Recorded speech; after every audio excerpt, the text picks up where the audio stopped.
where the bondsman, the abd, only to humble his nafs through hunger and thereby narrow the courses which the devil pursues within him, it would give itself up to the obedience of Allah subhanahu wa ta'ala and would renounce the way of it, exaltation and excess, so that he would be preserved from being dragged by these things into a preoccupation with the world and into preferring this present abode to that which is to come, and would never be so avid for worldly things.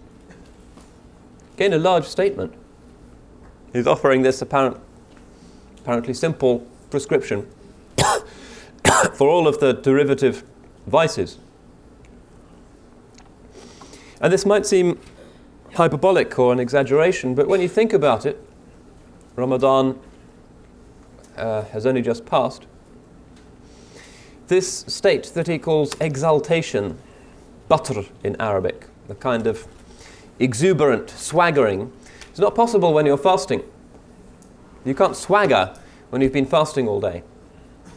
Fasting, because it induces hunger and also a sense of detachment from the world, makes you more humble, more austere, more serious, more disappointed with the dunya.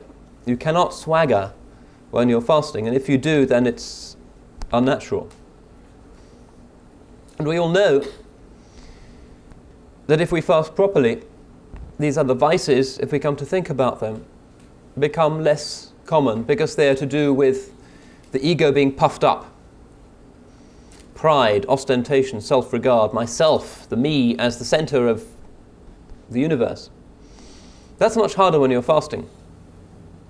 It's when the shayateen are chained, because the domain of the shayateen is the nafs.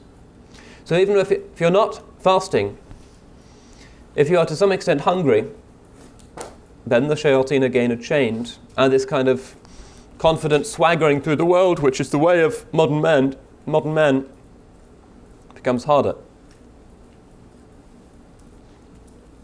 So he begins with this kind of rolling broadside to indicate the enormous significance of this apparently basic religious virtue that he is going to describe.